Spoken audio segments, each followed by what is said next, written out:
Today on the show, we have Jake Mintz and Jordan Shusterman, who are baseball writers for Yahoo Sports. They also have a podcast called Baseball Barbacast, also with Yahoo Sports. I've known these guys for a little while, and they were gracious enough to come on the show. We talk about the life of a baseball writer and how that has changed over their careers and in their lives. We also talk about Humblebrags and who you talk to in the locker room and what that's like. So check out the episode. Let's get to it. So today we have the Cespedes Family BBQ guys, Jake Mintz and Jordan Shusterman. Hello, guys. Thanks for coming on. Hi, Kendall. Hi. Hi. When somebody asks Hi. you what you do, what do you tell them? What do you tell them that you do? It's changed a lot. I think. It has and it I'm hasn't, Jake, right? by the way. Jake is the other one. I am Jordan. If you are watching, maybe you already know that. If you're listening, maybe you already know that. Yeah, it's interesting. I think since we'll get into the fact that we've known Kendall for a long time, but in some ways we're doing the same thing. In some ways it is very different and much more polished and organized. But as far as what we do. We do both work for Yahoo Sports, and we talk about baseball 3 times a week on our podcast, and we write about baseball multiple times a week on yahoosports.com, and that takes on many forms over the course of the season, but that is, I think, the gist. I tell people that I am a baseball writer and podcaster, and then when they ask more questions, They ask more questions? Their eyes don't just glaze? Often, it depends on the person. You could tell actually right away whether a person is a ball knower or ball watcher by how their face contorts or not after that sentence. But I would say that has changed. I used to just say that we did professional baseball tomfoolery. And I think we do still do tomfoolery, but I think tomfoolery takes up a lower percentage of what we do for a living, which is kind of nice. I definitely want to get into that aspect of it. So you do this professionally now. Like Jordan said, we've known each other a little while. When you first started doing this, can you kind of take us back? First of all, maybe take us back to your friendship starting. I know the story, many others, I know you've talked about it a bunch, but maybe some of our 2 of our 4 listeners don't know that. So, like, when did your friendship start? How did it all come to be? Yeah, I mean, it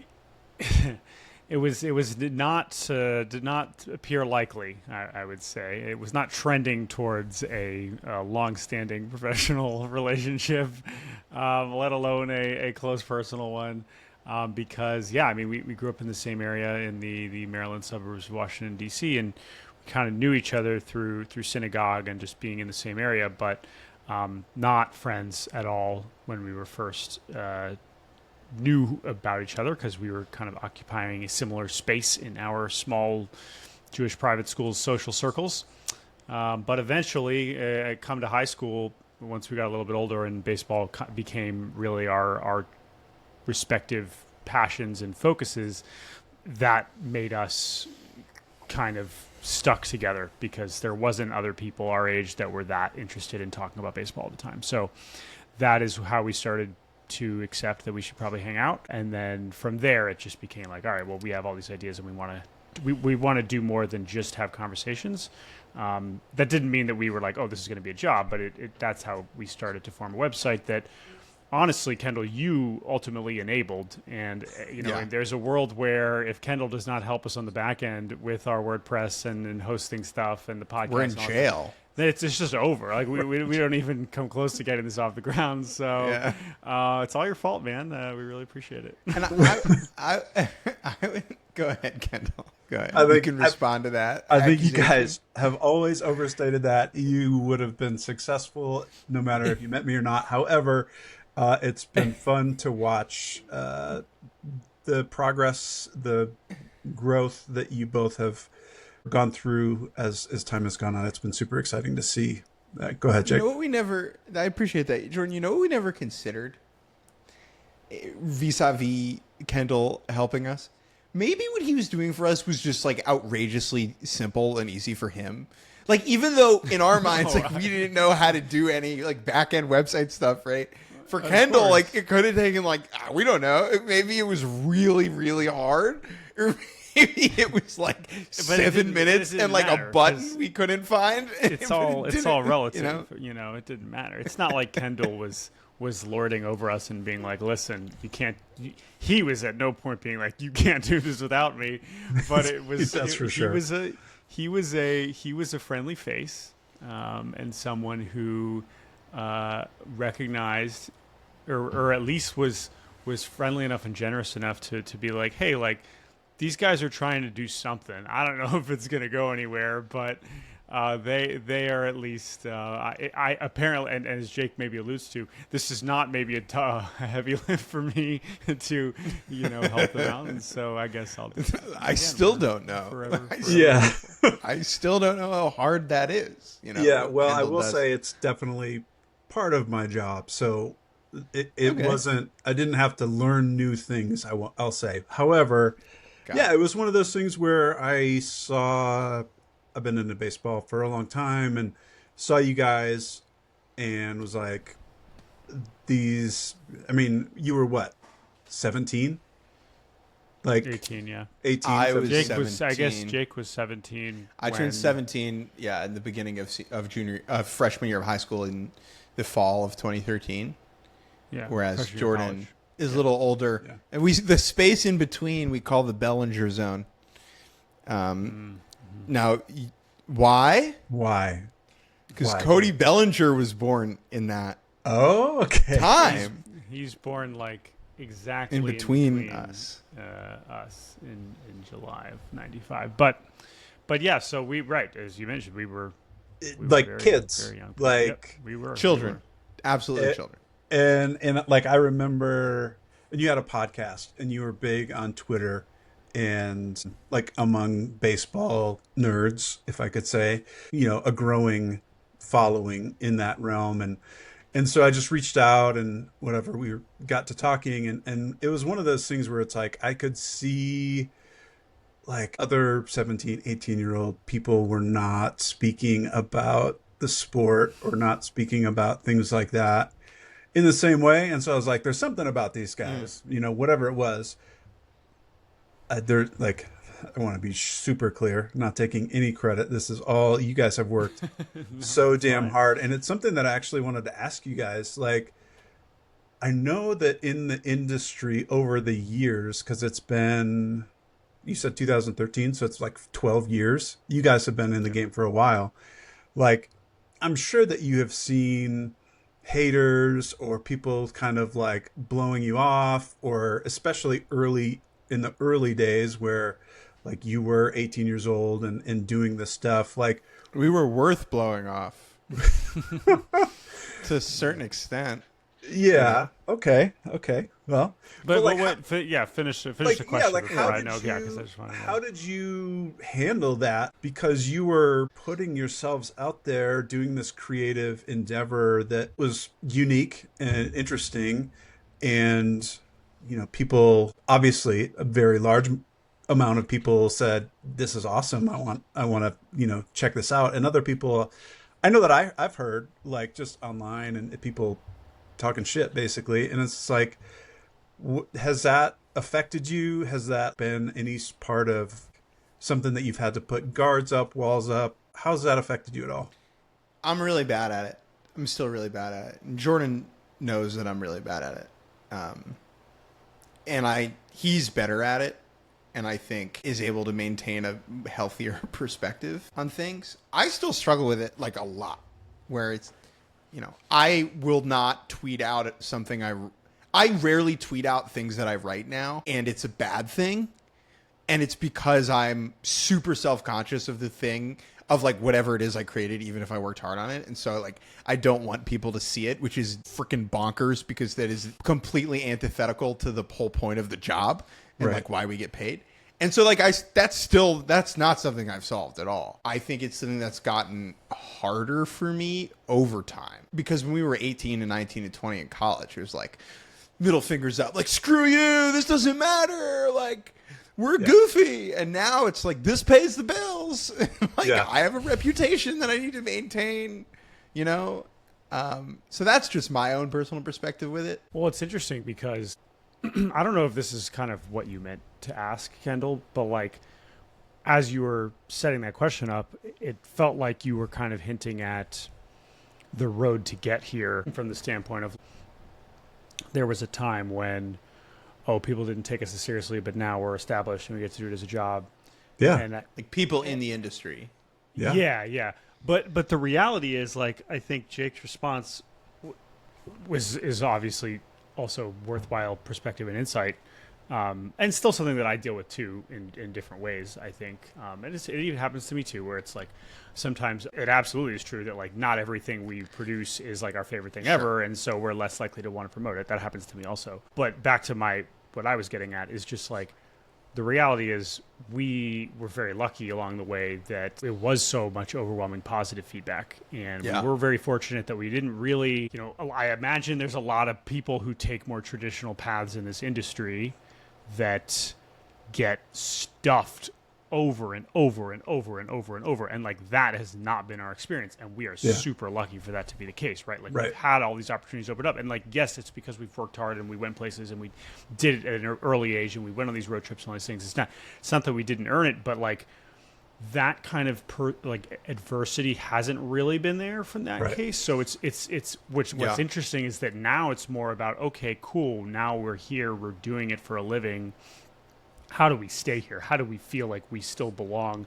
How do we still feel like we are doing it better than other people, or doing it, or like providing worthwhile content and producing things at a level that we're proud of? So that's like a totally different challenge, because honestly, we've always just tried to be nice to as many people as possible. And I think that that's served us well. And generally we've cultivated enough friendships and relationships that like we weren't really seeing or receiving too much. I mean, it happened occasionally along the way early on where it's like, I remember like early days when we first got hired by MLB.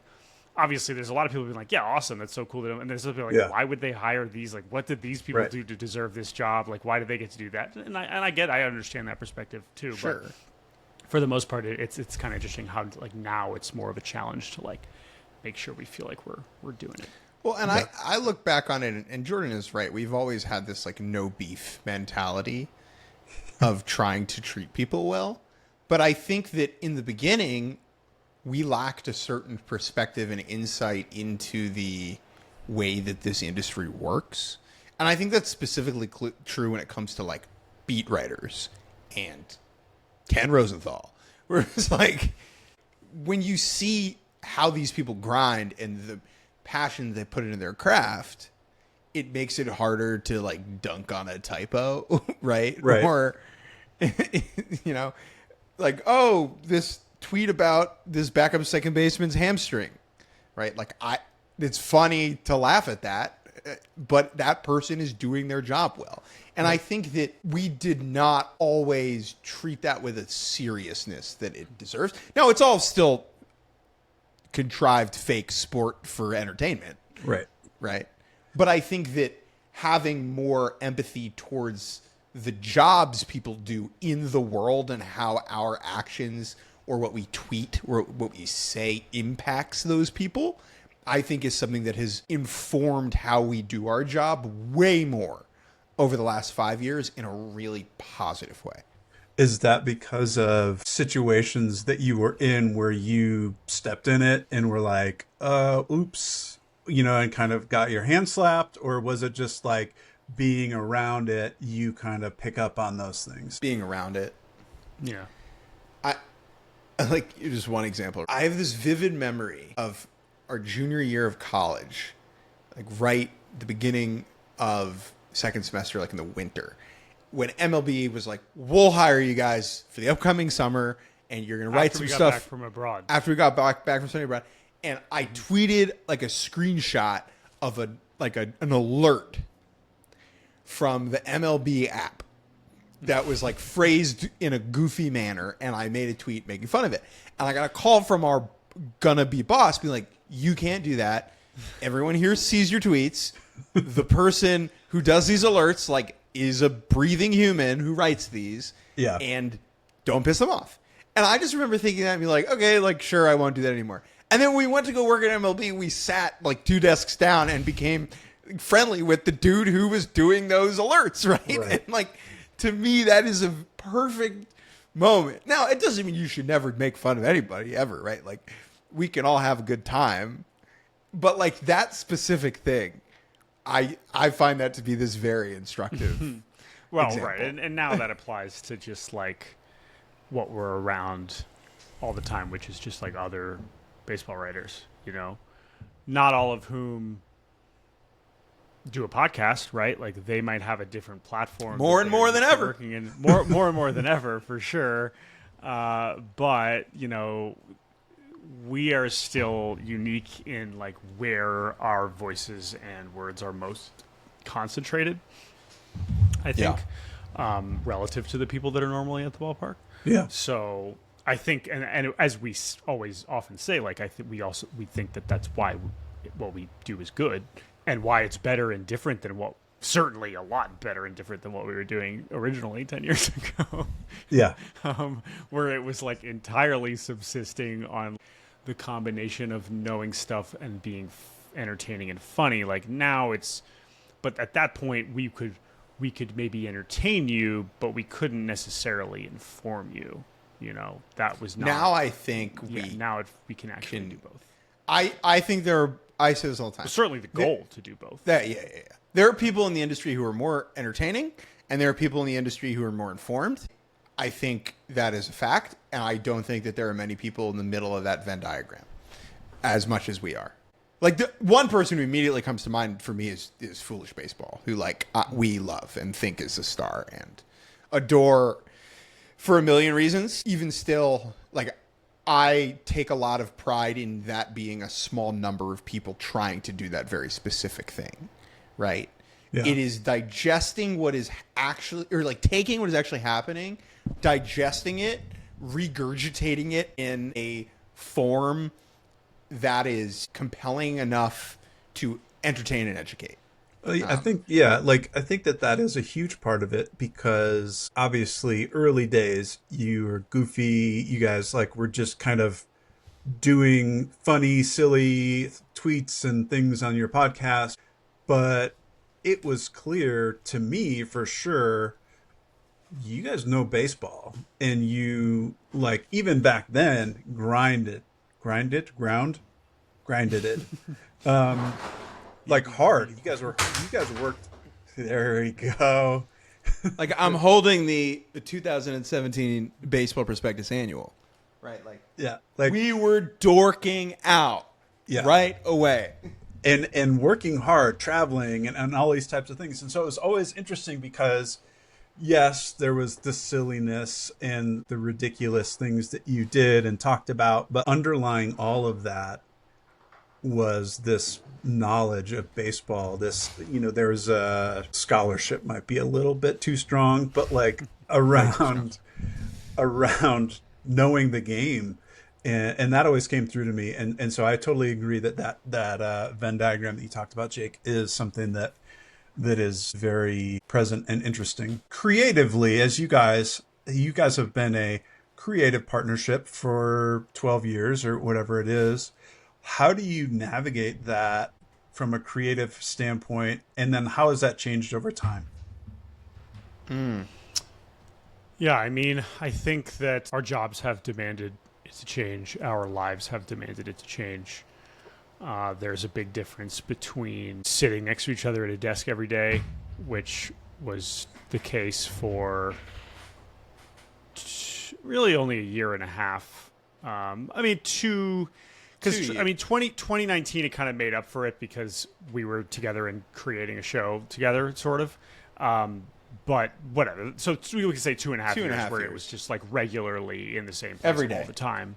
And like most of the things we were working on, I mean, for early time at MLB did include some just like us kind of feeding the beast and doing blog posts like on our own. But a lot of it was overlap, right? A lot of it was doing stuff together. One of the reasons that we started like looking for other stuff was because we wanted to maintain that. And like we got a sense that in that specific context, at that place and that time, they were less interested in us as a tandem than we wanted to be. I think. Which is funny in retrospect, because ultimately what the reason why that really didn't work is because they didn't want us to podcast. And Correct. so, like, obviously where we've landed now, which has become a much more realistic arrangement for us as adult people who are living very different lives beyond work, is the podcast is still, as it was at the beginning, like what keeps us together and keeps us making stuff together. And that is still 95% of what we are working on together, because we're in different places, and because we have, especially over the last 3 years since we've become members of the BBWAA and get to go to the ballpark and pursue different stories, like obviously we're talking about the stories that we're working on often all the time, but like those are often completely separate pursuits. Like we're not doing that much co-bylining and whatnot. And that's fine, because it's not like we're not working together, because we're podcasting together 3 times a week. And so that is the vessel for us to do that. Like if we were both hermits and like didn't have wives and lives, the show is better when we do it in person.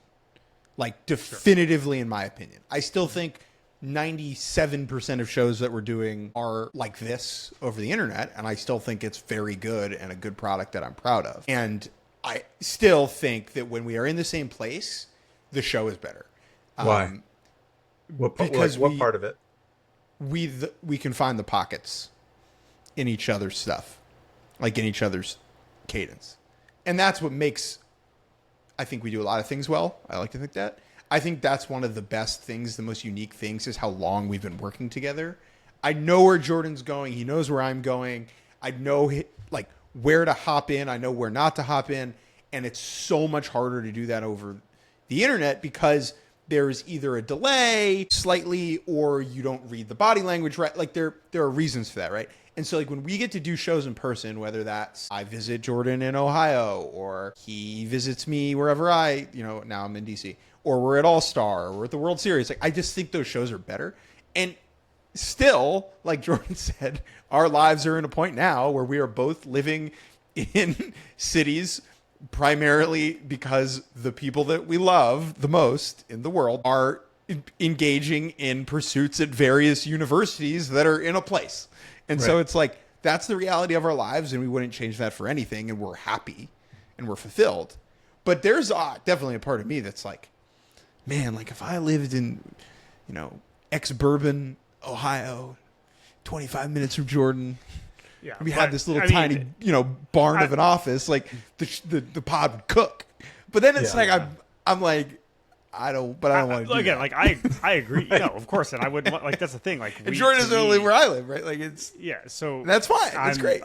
The fact that we've gotten to, and again, if we open it back up to like, I obviously agree that the pod's better in person too, but like to be able to still do this job and do so many other parts of this job, which involves going to ballparks wherever we happen to live, has been really fun. Like, even though that has been like a very separate venture often, and I think that it's important and obviously fortunate that we've been able to show multiple employers that we can provide different things through that avenue, in addition to the podcast. Okay, so like a super weird example of this year when I visited Jordan, and Trey Turner just fouled a ball off his own face, like straight into his own face. Wow, I've never seen that before. When I went and visited Jordan in person in Cleveland this year, and I had never been to like around that space, and Jordan's like, "What's up, Dave and Rick and Julia?" And I'm like, "Who are these people?" And it was like meeting someone's camp friends.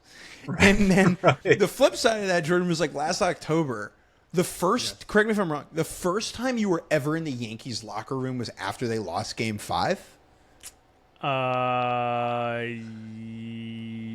Or one of the first times. I don't know if that was number one, but it was definitely one of the fewest. Yeah, but that was like that's where Jake had spent. Like, I was there. Had been there 100 times for the previous 3 years. Yeah. And so that was weird. Each of those experiences, right? Like, oh right, you have this other life, Right. How often do you guys get to the ballpark? Like on a weekly basis, monthly basis? Oh man.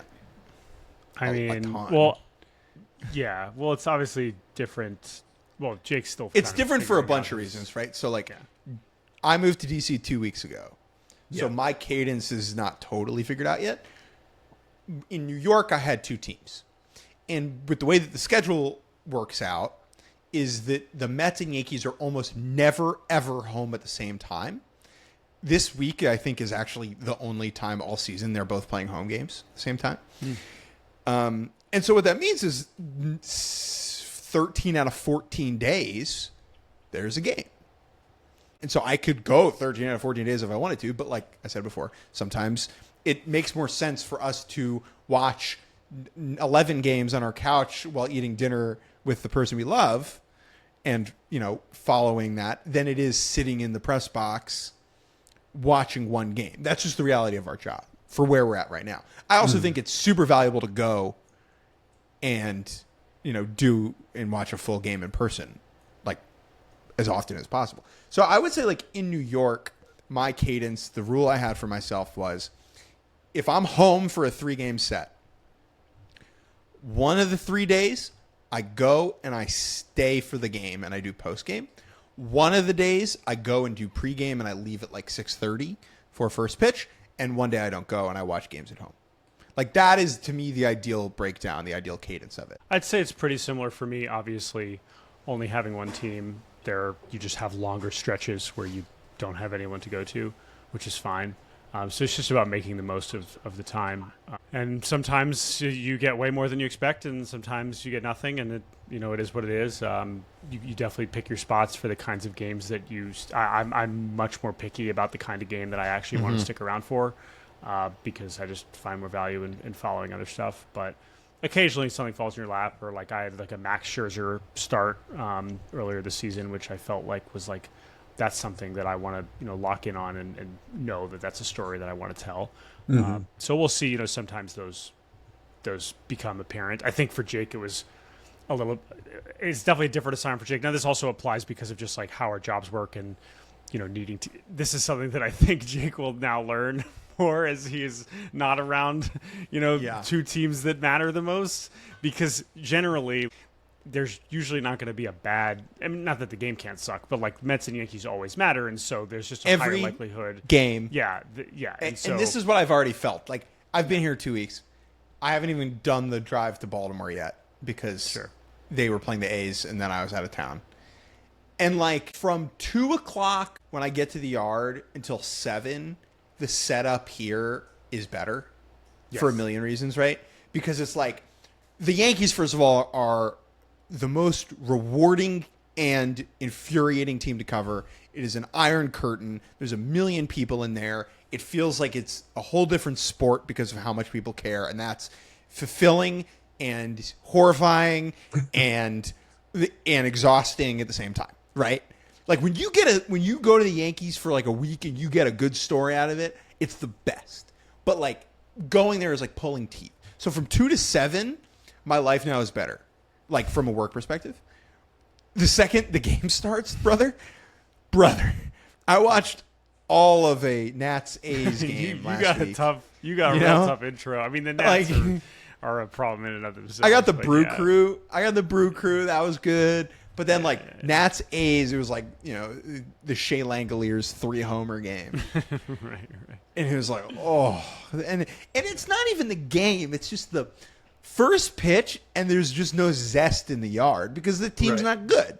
Right. And so, like, Mets and Yankees this year, oh, my God. First pitch every day, it's like, you don't need a coffee, right? That's enough. And whereas Jordan, like, in Cleveland is such a fascinating example because it's like a Dominican Winter League team. It feels like, Jordan, where it ebbs and flows by the week, right? Like, dude, when we're covering Lee Dome. Also. Oh my God! It was true in Cincinnati too. Where like when I first moved there in 22, they were 100 losses, like as bleak as could be. Like this is so depressing. And then they start winning in 23. Ellie De La Cruz comes up, and it's like this is so much fun. I want to be here all the time. And Cleveland, it's absolutely fluctuating like that. I mean, earlier this season it could, and obviously last year was unbelievable being around them. I mean, that was so much fun to watch the run that they were on. And Cleveland's obviously an awesome sports town, but this year it's been much more uneven, a little bit more fun recently, but It's just it does depend a lot. So obviously, but to your point, Jake, right? It's pros and cons because the stress and the ease of just navigating and moving around pregame for places that aren't New York and LA, it's just so much easier. Yeah, but it's also like, what are you getting out of going to the yard? Yeah, for us. So like today is a great example for me personally. Okay, so I I realized that the Phillies Nats was a 4-game and not a 3-game set. Today, at like noon, I was literally on my bike doing 30 miles on my bike, looked and saw a text from someone that was like, "Hey, you coming to the yard tonight?" I was like, "What?" And then I realized it was a 4-game set. Okay, so I'm like, you know what? I'm gonna cook dinner with my wife. I'm doing this thing tonight with you, Kendall. What a joy! What an honor to get to talk to you. And so I'm like, I'm not gonna stay for the game, but I'll go do pregame. So I go over there for an hour and a half, 2 hours. I don't talk to really a single player in the Phillies clubhouse. Like I say hello to some people, I'm waving, whatever. And I'm like, well, that was a waste of time. I told Kyle Schwarber, this is a great thing, Jordan, where you're like, can I get you for 5 minutes tomorrow? And you throw it in their head, and so then tomorrow you're good, right? Because it's such a good move because it's like telling a player that you don't need them right now. That's what they want to hear. Right. Cool. They're like, awesome. And Kyle's the best. Kyle's the Right best. I was like, and also like weird travel day for the Phillies. You see this? Their flight from Cincy to DC got banged last night on the tarmac. They slept in Cincy last night. Ouch. Flew to DC this morning, right? And so like it was groggy. But then on my way out, I'm walking down the tunnel, and it's just me and Bryce. And like Bryce is walking towards me, and it's just the two of us. Bryce is like, "What's up, dude? What are you doing in DC?" And I'm like, "Oh yeah, I just moved." Blah, blah. And then I had a 5-6 minute conversation with Bryce about living in DC and parenthood and how the game has changed over the last 6 years, none of which was on the record, and it made like going to the yard off. Like my wife's like, "How's the yard?" I was like, "I recorded nothing, and I had a 6 minute off the record human being conversation with Bryce Harper, and thumbs up, big win." Like, this huge W, right? And that's it. Awesome. It's so weird how that works because, like, on my way out, I'm like, "Oh, that was a waste of a day," and then, boom, there you go, right? Yeah. And it's just you never know what you're going to see when you go to the ball yard every day. You never know what you're going to see. It's cool. To Jake's point, though, it is that applies now, even where a lot of times we are leaving before a game starts. Right?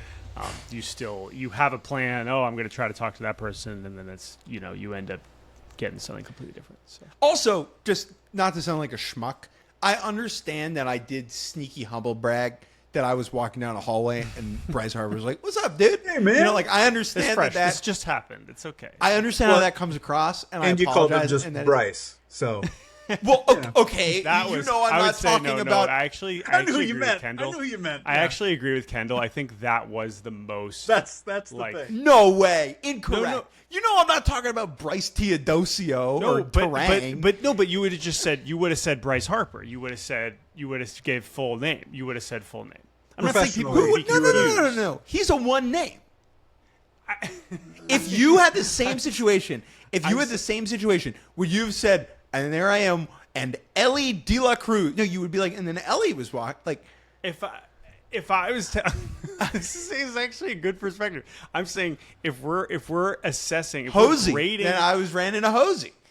If we're grading, if we are going to assess the humble bragging, I think Kendall's making a good point. I'm not saying that you didn't know who he was talking about. I'm just saying once we're going there was a lot of context clues. I think there were a lot of. That is very true. There were a lot of context clues. Phillies, Bryce, Aaron, Max Harper was walking towards me. This is less about the confusion of who we're talking about. It's more of the. No, I needed to recognize my own humble brag because I do think it is a relatively relevant point where it's like we're now in this place where like, do I think Bryce Harper knows my name? No. I do not. I don't think he knows my name. Recognizes your face enough. He knows my face. That guy's around. Totally. Like, and you have that with people. Like, it's nuts. Like, that has changed.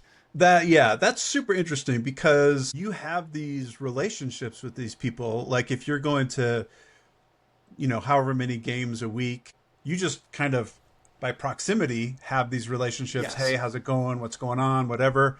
And it's like that's not normal. You know what I mean? Like, but it's so normal for you guys, and it has been. Like, you guys, I remember early on, like, you were in the minor leagues, and you were like, was it Ozzy Albies that you did wiffle ball with or something like that? This is a million years ago. Devers. Oh, we've done. Oh, is it Devers? Okay, yeah. Yeah. But the so it's Albies, like- dude, remember the Albies thing in the The minors? Albies one, we haven't. That's not a story. That's still one of the weirdest things in retrospect. But the Devers is a better example. So don't interrupt Kendall. Keep Yeah. But like, and now obviously, you know, but he was in what, like single A, double A? Yeah, it was high. Yeah, it was high A. Yeah. Yeah. And so you guys have been establishing relationships, and I think one thing that's super interesting is, for a lot of those guys, you were the same age. Like, as you were talking to them, they were your peers. They were like, hey, you were living the same life. Not really, that you weren't professional ball players, but like, you were very much peers. And now, I don't know how old you guys are, like 70? I turned 30 in a month. 30. And Jordan You guys is are 30. 30. Happy birthday, guys. Turning 30. So now, if you are a peer, it would be with a Bryce Harper versus whoever a super young guy is. Who's the first player that Jordan has made you feel old? Big leaguer. Big leaguer. I mean, like doing the futures game now is like That's like a the different futures thing. game, and obviously like the draft. Like, oh my god, like going and talking to high school kids. It's just like, oh my goodness. But no, I mean, I know what you're getting at. I mean, to me, the point that I would just bring up that you made me think of when you bring up the Devers example is, again, it was just still a very different thing that we were doing. Right. But the other thing that's different is just like, okay, yeah, we're used to that now, but it's also because, you know, we're around a lot and have been doing it for long enough that maybe we've seen a guy at the All-Star game or in the playoffs enough times, not just the people in New York that we run into, but also like that is a normal thing for the beat writers, right? And like you see that for the people that just like have those very casual relationships, even if it is entirely just like a professional back and forth. Obviously, we still try to have some balance of, we still feel like we're pretty good at having a balance of a little bit more of a deeper rapport with certain players than others. But for the most part, we're still kind of in the same spaces, and it's still more about how you're communicating, the kinds of questions you're asking, how long you've known the guy, that goes a long way. Because obviously a lot of the people that we have met for the first time in the last couple of years, whether they're 5 years younger than us, 5 years older than us, or the same age, don't necessarily have that same level of connection that for someone like Reese Hoskins or whoever that we've known for, 10 years. Vinny. Right. Yeah, Vinny, right. Now that I'm in my brain, it jogged my memory. The first player that made me feel really, really old was Mizorowski at the All-Star game this year. Yeah. Because it was just like, talking to him, I was like, you're a child. Yeah. You are a baby deer, right? Like you know what it was, Jordan? It's like we were more comfortable in that space than he was by a mile, right? Yeah. It's like, I'm interviewing you and like he's freaking out. That's crazy. That's so interesting. Like, in your brain, like, you grew up baseball fans. Like, when you started this, it was just like, holy shit. Like, I love it. I'm into it. I know all the guys. I know all the stats. I know all this stuff. And now it's like you're walking down the hall and Bryce Harper says, hey, what's up? Like, Bryce. like, I'm sorry. Bryce says, hey, man, what's up? Mr. Like, Harper. Yeah, right. Yeah, like, imagine if you were, when you were 18 years old, if you were put in that 100%. exact situation, like, what would your brain do? He's even, I would say, in a very unique category of players where it's dude. like... And, like, this is I'm glad you mentioned him, and we can zoom in on Bryce here, too, because, I mean, yeah, he's, like, the reason I, like, started loving baseball again. I mean, like, 100%. I mean, even before he's even on the Nationals, and I'm going to watch him in Hagerstown and, sneaking into the minor league stadium to get a picture with him, like, he's a big deal, right? Now, Jake obviously has been around him a lot more in Philly, so he's interviewed him a bunch of times, and there's more of a rapport. But, like, I interviewed him one-on-one for the first time earlier this season, and it was the easiest thing because Bryce, as Jake will probably talk about, is very accessible and very Best superstar. He's superstar. fantastic. But even after that, and that was a very normal 5-minute conversation about not anything that exciting, and I was just like, that was one of the few moments where it's just like, yeah, he's that guy. That's the guy, dude. That's he's the guy. Yeah. That's the That is the guy. So for us, and that is it's the true. guy. He absolutely is the guy, and so we've gotten to talk about him a lot, and we've seen him win the home run derby, and Jake's seen him hit these huge homers in the playoffs, and we've watched his whole career, and so, but to that point, like, there's not that many, not that we don't appreciate it, but there aren't that many guys that like we talk to and we leave and then we're like, oh my God, that's still on the short list, even if it is, even if we are more used to having those conversations. Right. So And it's not that we lose perspective, but it does become more normal for most of the people that we're talking to. Yeah, and a lot of it is, okay, so like, here's an example. I noticed in the clubhouse today, like, Bryce was FaceTiming his kids. Right, he's on, they have a 3-city road trip right now, so, like, he hasn't seen his kids in a while. So it's like, that's a guy. That's just the dude calling his kids. And then when you see them in these more relaxed settings, it humanizes them and almost de-emphasizes this air of mystique about them that I think is really a good thing and important for our sport, for fans to maintain that. Like, Bryce Harper is this, like, pulsating orb of baseball majesty. Like, yes, that is great. But when we're there all the time now, that goes away a little bit. But it doesn't take away that, like, Bryce Harper is a special character in this sport who is capable of special things. Right. But it is funny because, to your point, now, Bryce is unique because he will just be sitting in his locker looking at his phone in a way that, like, Ohtani and Judge, like, there are levels of stars that are much better at just essentially never being in the clubhouse, and so you never see them in, like, this relaxed space. Not that it doesn't. Jake can obviously speak better to this about Judge in New York, and but Soto. but Judge or Soto, and but no, I think it's a great point. I think just like walking into a clubhouse, and even I had this early season with Altuve, right? Just like watching Altuve play ping pong with Brian Abreu for 10 minutes, like, is just, it's so simple and it doesn't matter at all, and it's not surprising, and it's not a story, and it's not worth writing about, but it's just like, damn, like, Jose Altuve, man, like, that dude is so important for so many reasons, to so many people, to so many, like, and he's just in here hanging out. You know what was such an important moment? I know Kendall hasn't talked in like 25 minutes, and I'll kick it back to you. I'm good, man. Oh, this is great. The key moment, Jordan, and we joke about this moment all the time, was Yu Darvish in a closet. Like, Yu Darvish in a closet. Yeah. Like that. Well, that's That a was different, it, man. Like, it's a slightly different thing. So, quick backstory. Yeah, give We're on a the road backstory. trip. 2014. We're driving from DC to Houston and back. We're in Northwest Arkansas. The visiting team would have been the Rangers, so that would have been Frisco. And Yu Darvish was making a rehab start. I believe his first rehab start. We're one of his first ones coming back from TJ, I believe. Yeah, I just and told the story recently, so I was looking at the box score. But and Japan is there in frickin' Fayetteville, Arkansas, or Springdale, or whatever, right? It's like 30 Japanese media members. Because at the time, it was like, Ichiro is 2016. Like getting old. 2016. I guess Ichiro's still playing, and Darvish, like, Right. at the time. Those are the guys. And so, after he throws, and we're in the press box, and they're like, Yu Darvish will be available downstairs in the media room. And we're like, the media room? What media room is there in Northwest Arkansas?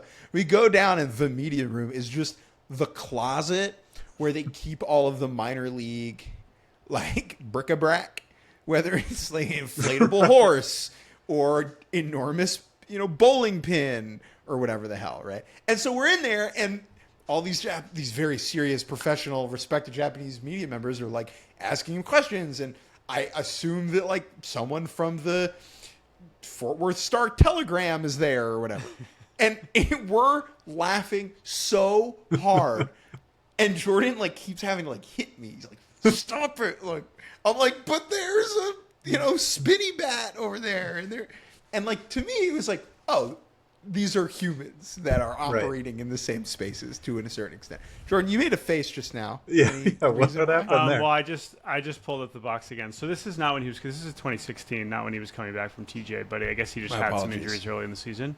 Ryan O'Hearn was batting cleanup in this game.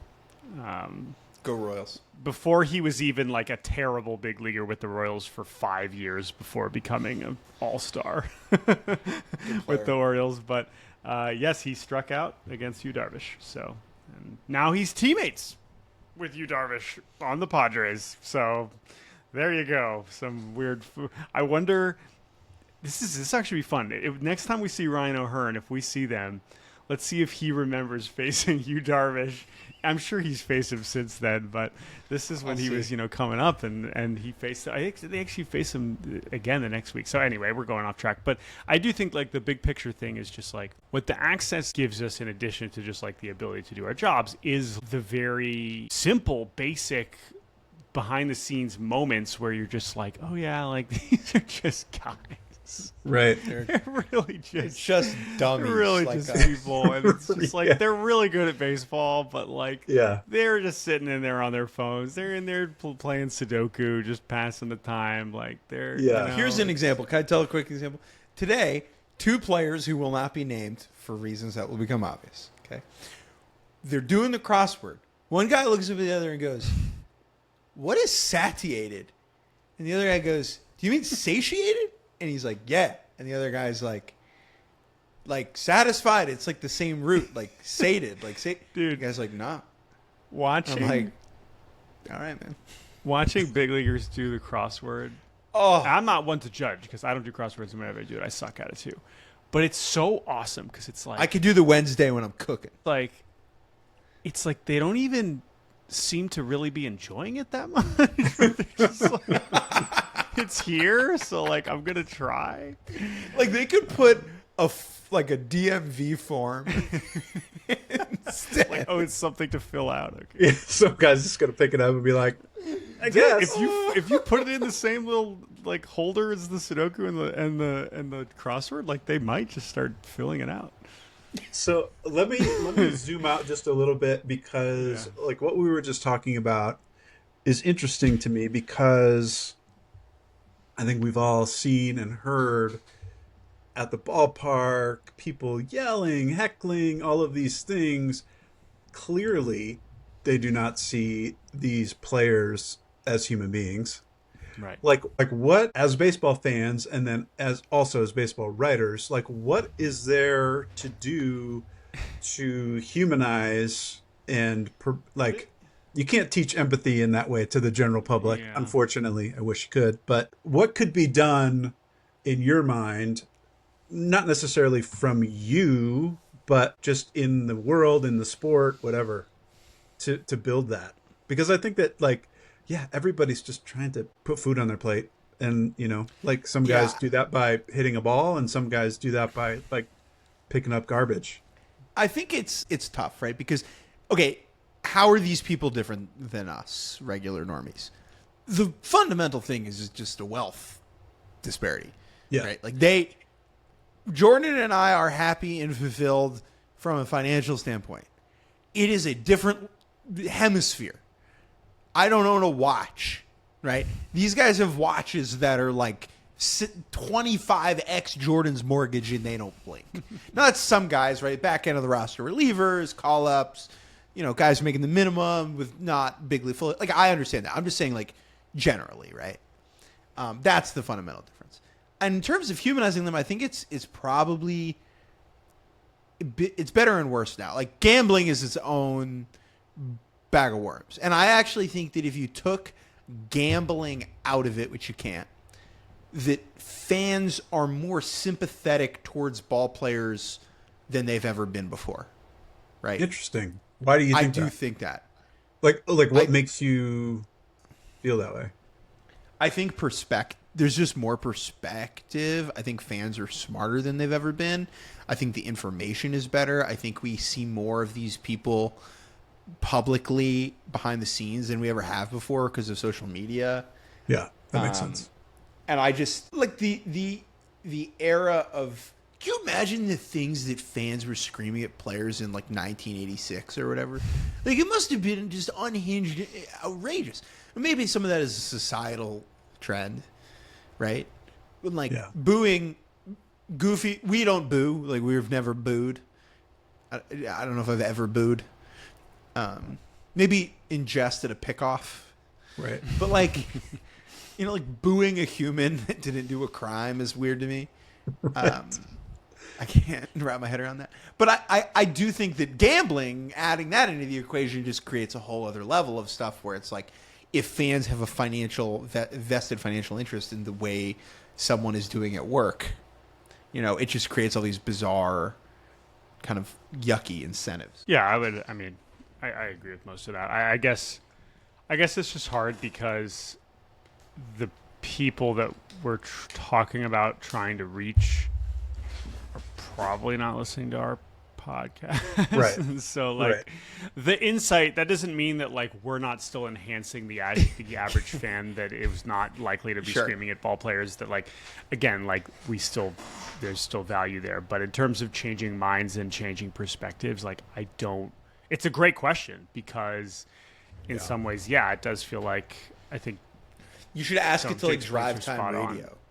I don't know. So, because it's how do you reach those? What is the information that that genre of person would need to get to meaningfully change your perspective? Right. It's if no one's listening to our podcast and then sending us an email being like, I used to tell players to jump off the bridge. And then listening to you guys, I don't do that anymore. I see that they're just human beings. Yeah, because I think even if you think about it, like you were talking about Bryce Harper FaceTiming his kids or whatever, if somebody who is screaming at Bryce Harper because he struck out or something like that, him talking to his kids on FaceTime, it's not going to change that for that person. Sure. So. But let me just be clear about something. If Bryce Harper strikes out with... Okay, so example, Trey Turner just struck out with a tying run on third to end the Nats-Phillies game. Nats fans are a slightly odd example. Let's say that they lost to a good Nats team, right? And Trey Turner's running by the dugout, and some Nats fan goes, "You suck, Trey!" That's fine with me. That's part of the game. That's why you get paid. There's a line there. You can boo, you be like, "You're a bum." There's a line, and I do think that this is a whole different thing. The Astros scandal, I think, is awesome. Yeah. I think booing the Astros is just is hilarious to me, because it's the stakes are so low, relatively. No one did crimes. Who's a victim? Mike Bolsinger, right? Well, it depends what you define as victim. Yeah, Yankees fans. You get my point. Yes. You get my point. You Darvish, maybe. But it's easier to laugh. Sure. About, on the scale of sporting scandals, I mean, it is just... There's some comedy in it. Oh, it's perfect. It's for perfect. Sure. And so when Correa gets booed in the Bronx, it's that's great theater. That's good stuff. Yeah. There's something that I wanted to ask about that's more along baseball writing, around unwritten rules of the clubhouse, the things that you pick up on, or the press box, or how do you like you said, you did not go the traditional route. So you guys are coming into this profession, which is a profession, and it's a long-standing profession. And people have taken it seriously for a very long time, over 100 years, certainly. And so, how do you learn how to carry yourselves in a press box that is different than in a minor league closet, slapping each other because you're, laughing at the ridiculous situation, to, taking something very serious and those types of things? What was that process like?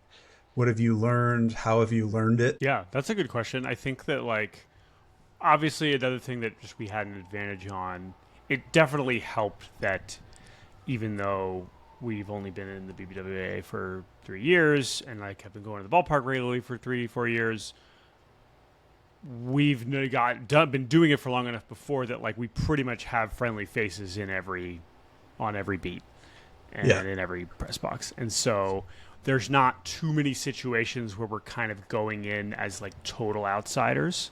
Yeah. That doesn't mean it doesn't happen. And occasionally I, have an experience on the road or at a ballpark we're not normally at, where it feels a little bit like that. And you want to make sure that you're not stepping out of line. But what would stepping out of line be? Like, what would that look like? It's not even. I never ask the first question in a scrum. Okay, so like post game, pre game, whatever. Even if it's quiet, if I need something from someone, beat goes first. Like that's just right. That's like I will let every kind of beat person ask everything they need to before I hop in, if I can. Like I'm sure I've broken that rule, but like if I'm holding up a phone in a scrum, and I'm just trying to think of an example. Like one of the main beats for a team who I think works hard, does a good job, is like behind me. I'm like, you get in front of me. Like, you need every last word that this person says. I probably don't. Step in. I think those types of, it feels a little ceremonial maybe to a point, but I think that type of thing is important. Well, is that you, or were you taught that? Like, is that like? Yes, I wasn't taught that. You watch the people who you think are good at it. You watch how they move, and you watch how they act, and you watch how they talk to people, and you watch where they stand and how they stand and when they stand there and what they do. And then you copy it like anything, right? Like we learn how to talk because our parents talk to us, Right. So like for me, that was Andy McCullough in New York. Like watching Andy write his Kershaw book. Every day that there was a visiting team, and Andy and I would walk into a visiting clubhouse, and I'd try and guess who he was going to ask about Clayton Kershaw. Like, oh, Brandon Belt's from Texas. You're going to go talk to him. Like watching Andy work. Now I'm in D.C., like watching Chelsea James work. Like watching these people who you respect do their job. Something for me that's bizarre and interesting is like, the thing that I often feel uncomfortable with is being too close with certain players, being too friendly, and something that I get playful crap about from people that I'm around. Yeah. Like I'm trying like I was, yucking it up with Brandon Lockridge last week. And someone's like, how do you know him? Like, and then if you're laughing really loud in the clubhouse with a player and you're clearly not doing work, and I'm not holding my phone in their face, and I'm not, and that's a little different in each market, I think. But that's also what was bizarre and slightly ironic about what happened with me in like Orlando Arcia, where I think that my real problem, or the thing that I get crap for or struggle more with, is the opposite. Where like I'm too friendly with people, and like falling half backwards by accident into something like that is not how I thought I would get, touch the coals. Right. So yeah, that's kind of, but you just watch people, man. You just watch people who are good. Jordan, did you like in that you mentioned Andy McCullough? Like, is that something where, like, was it something that you just kind of sidled up next to him, and did he kind of take you under your wing?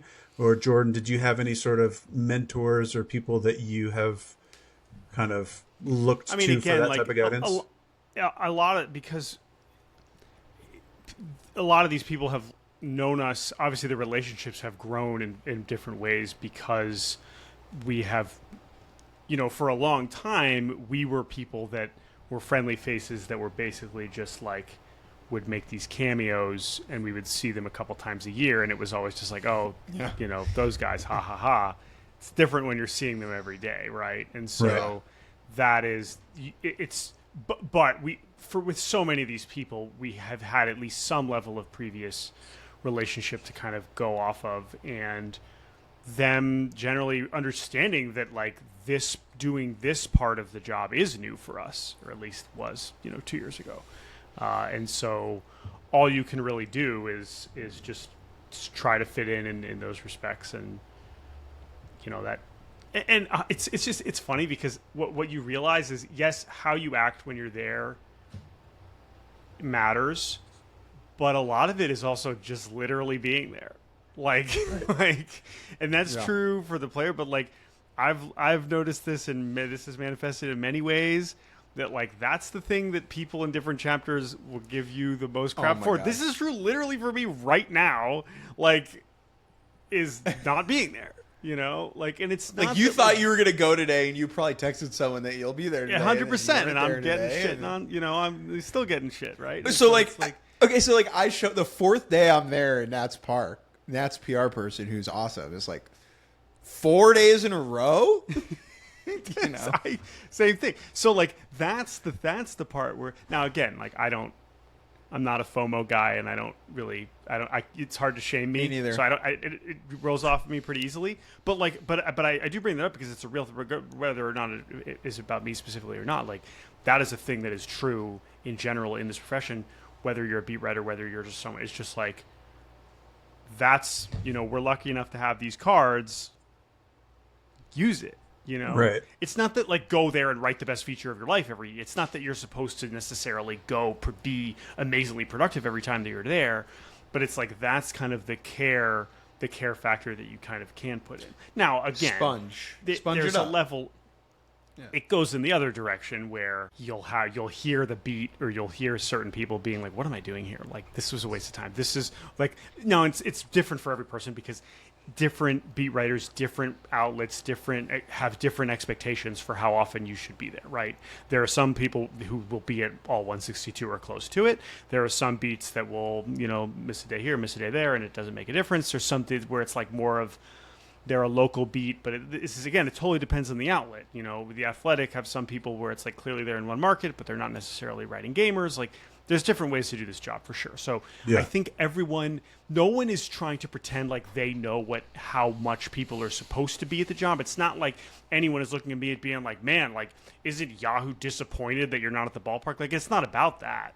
It's just that like, you're there. It's like, if you're part of this world, you're just expected to be part of that world. And like when you're in the clubhouse and you're not there, it's like, oh, where is that guy? Or if you know, it goes noticed in some way. Yeah. That's interesting. Yeah. Like I think these little like micro cultures within. Oh yeah, it's so interesting because it's everywhere. Like every industry has it and everything like that. But like that there are rules, that there are protocols that you know that you would be expected to follow and pick up and learn. And I think that's just such a fascinating thing. Doing this kind of conversation once a year and like reflecting on the different things that we've had happen and like the way that our job has changed, because it does change literally every year. I mean, hopefully we found some stability. Hopefully we found a long-term home at Yahoo because it's been great, but the best, you know, the best. A lot of it has changed. And so a lot of this perspective, we obviously could not have given you even 2 years ago. Yeah, that makes sense. All right, guys. Well, thank you so much. I will let you get back. No, thank you so much. No, thank you so much. We owe you more thank yous than you owe us. Thank you so much. For sure. Not at all. There's Not at all true. I want to thank Jake and Jordan again for coming on the show.